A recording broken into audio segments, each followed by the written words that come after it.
Welcome to Tres Octavo Channel. Ah, ito na tayo sa huling pakarera ng taon para sa araw ng linggo 31 ng December. Meron tayong 10 exciting races na magsisimula ng 11:15. Unang karera pa lang, exciting na to, 1,800 meters. Yun ang labanan agad ng mga matataas at magagaling na imported at local horses natin. Ito yung challenge na pakarera ngayon. Ang karera is 11:15 AM ang simula. Maraming salamat sa mga sumuporta sa Tres Octavo Channel.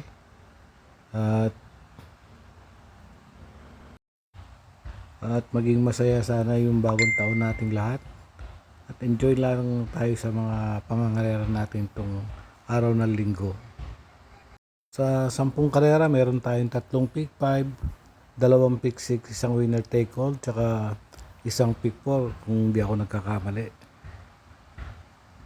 Sa 10 karera, wala akong nakikita na one for the day. Balanse naman yung mga lineup, so exciting races to, kaya hinay-hinay lang po sa pananaya. Sa race number 1, guaranteed 1 million agad yung pa-premyo rito. So, bakbakan to. Iba rito, naglaban-laban ha. Pero depende naman yan sa diskarte ng hinete at saka kondisyon ng kabayo kung paanong gagawin nila. Sa race number 1, may 6 na kalahok maglalaban-laban dito. 1,800 meters. Sensi Spirit, Shastalu, In the Zone, Treasure Hunting, Bombay Nights, Righteous Ruby. Halos lahat to may panalo.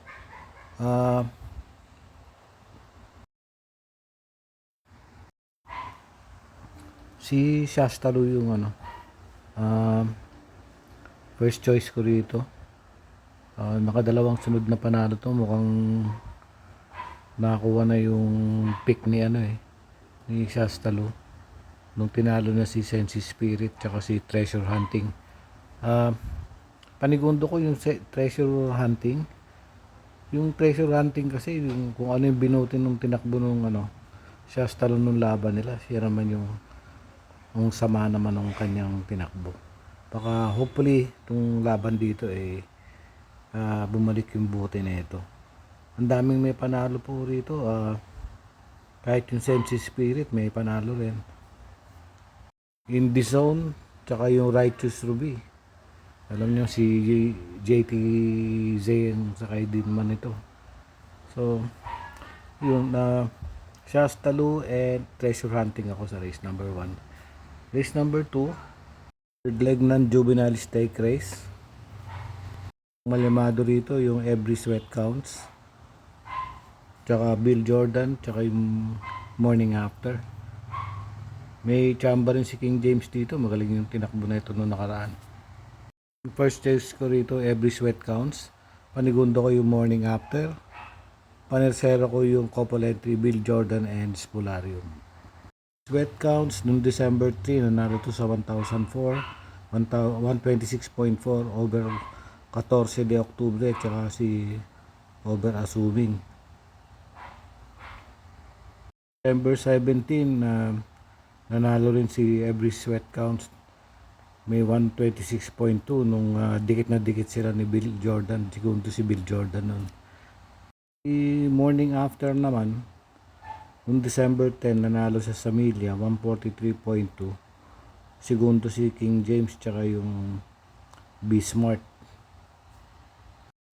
Kahit pa si King James may panalo rin naman, pero dito kay Every Sweat Counts, panigundo ko si Morning After, panersera ko si Bill Jordan.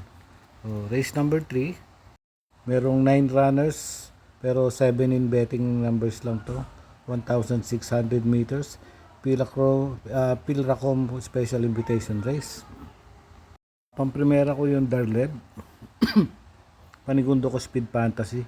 Pero um, tingnan nyo yung magtotobetski kasi yung panalo niya. Pang-apat to kaila ano eh. Um, laban ni Boss Emong. Dikit sila ni War Cannon. Sa tingin ko may chamba rin dito Magtotobetski at Robin Hood. Yung Magtotobetski, tingnan nyo rin. Sama nyo na lang kung gusto nyo masadyado. Pero 5-1 ako dito. Darleb and Speed Fantasy. Darleb, November 11, may 124.62 sa 1,400. Speed Fantasy, December 16, nanalo to. May 124.8 over Perus Treasure tsaka Sir William. Tsaka to si Robin Hood, December 17, nanalo to sa ng 154.6. Nanalo siya sa 1,800 meters. So race number 4. Race number 4, Piracom Rating Based Handicap System Race. May 1,400 meters. Merong 8 kalahok yung maglalaban dito. Pamprimera ko yung Chocolate Thunder. 51 lang yung dala nito. Dala ni C.A. Reyes. Magaang. Panigundo ko yung Eye in the Sky. Panersero ko yung Off Shoulder. December 17, panlima lang si Chocolate Thunder, no? Kila nanalo si Runway 10, Eye in the Sky, tapos si Electrify. Tercero nun sa laban na yun si Eye in the Sky, tercero siya nun, segundo si Sundance. Pero nung September 2, may nanalo si Chocolate Thunder ng 125.8 over Baba Boom tsaka kay Uncle Vines. Shoulder naman nung October 15 may 126.42. Pang-apat kila Uncle Vines, Lucky Leia and Basket of Gold. Tapos nung December 10, tercero siya kay Inclusion tsaka Work From Home. Ito si Off Shoulder. Number 5, 1,400 meters, Piracom Rating Based Handicap System. May 8 kalahok yung maglalaban dito. Primera ko yung galing sa panalong Go Gigo. Panigundo ko Doktora, 5. Number 3 yung Go Gigo at yung sa East Blue Thunder, Nersero. May panalo rito. Go Gigo, December 16, nanalo siya. Meron siya 127.2 over Galloping Ghost and Modern Verde. Si Doktora naman, alam niyo naman mataas ang grupo nito. So, hindi ko lang alam kung magandang kondisyon ito, pero kung nasa kondisyon to at lalaban ng koneksyon, malaki chance niya rito manalo. Panersero ko yung Blue Thunder. May old record to na 127 sa 1,400 meters. Tinalo niya si May 10. Mga panalo rin naman dito sa race 5 sila Crazy Colin tsaka si Waray na Maida pa. So dagdag na lang kung may mga kursunada pa kayong iba, uunahin nyo muna yung mga pili nyo at mga diskarte. At kung tingin nyo may panalo naman yung sinasabi ko, pwede nyo isama sa mga sarota ninyo. Number 6, meron tayong 8 kalahok, 1,400 meters. Ang primera ko rito yung Full Control. Panigundo ko yung Sister Moon. Panersero ko yung King Hands. May panalo rin naman dito sila Runway 10. Etong This Girl on Fire nung nabatos nito, ang tinalo nito sa Inclusion. Kaya diado to rito. Runway 10 nanalo to December 17, may 126.4, tinalo si Sundance tsaka Eye in the Sky. Kayo ng info kay This Girl on Fire December 22, may 113.4 to, nanalo sa Maiden. Sat 7, October 21, 4th place to kay Perfect Delight. Winner Parade tsaka Late Night Lady. May nanalo to nung September over True History and Chocolate Thunder. May 1.25 to sa 1,400 meters. Moon nung November nanalo to. May tong 1.12 sa 1,002 over Atomic Bomb. Chance naman yung mga huling takbo nito na nalalapit na rin sa mga nagtitimbangan. Sa akin malaki yung panalo ni King Hans dito. Number 6, 6, 7, and 8 ako. 6, 7, 8. Number 7, may 1,400 meters. Maraming may panalo. Pero pamprimera ko rito, Jubilum. Panigundo ko yung Agaron. Panersero ko yung Grand Monarch. May panalo rin naman dito sila California King, Stefani, tsaka tong Lucky Strike. Jubilum, nung December 17, tersero to kay Hakim, tsaka Eutychus. Yung Agaron naman, itong 1.25 nung July nga lang, medyo may katagalan. Tinalo nito si Sonny Clay. Grand Monarch, mayroon siyang 127.6 na tersero kay Melania tsaka kay Guerrero Warriors. Segundo siya kay Melania, tersero nun si Guerrero Warriors.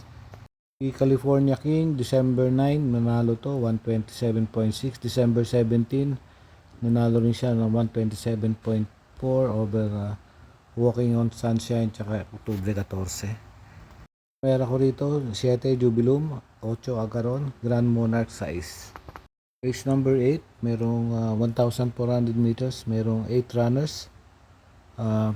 Pamprimera ko yung kapapanalo lang Oktubre 14, kaya lang may challenge siyang rito, 57 yung dala. Kaya protection ko rito, Cold Digger at saka si Magnolia Yana. Oktubre 14, tulang December 24, nanalo siya 127.2 over Antonio de la Bugis tsaka Great Angie. Magnolia Yana, December 10, nanalo siya ng 127.6 over Lucky Julian at Bagay na Bagay tsaka si Captain Det yung tinalo niya. Cold Digger, August, may old record to na 127 over 127.4 nung tinalo na si iShot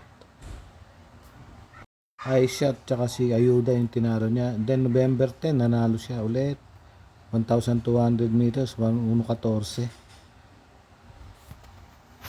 So, ang primera ko rito, 2, Oktubre 14, 5, Cold Digger, and then 4, Magnolia Yana. Race number 9.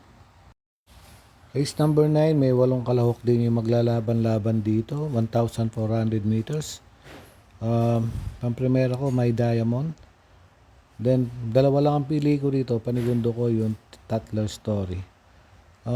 Kung gusto nyo yung isama yung iba, Munich, Nosenyang Yana, Justifiable Heritage, Paramount, and Good Reason. Pero ako, My Diamond lang ako, tsaka Tatler Story. My Diamond nung October 15, tersero siya kay La Piece of Cake and Blazing Bullet, hindi naman magkalayo. Nagpreba ng 1 minute 26.6 sa 1,400 meters. And then Tatler Story, consistent to sa mga laban niya. Pagka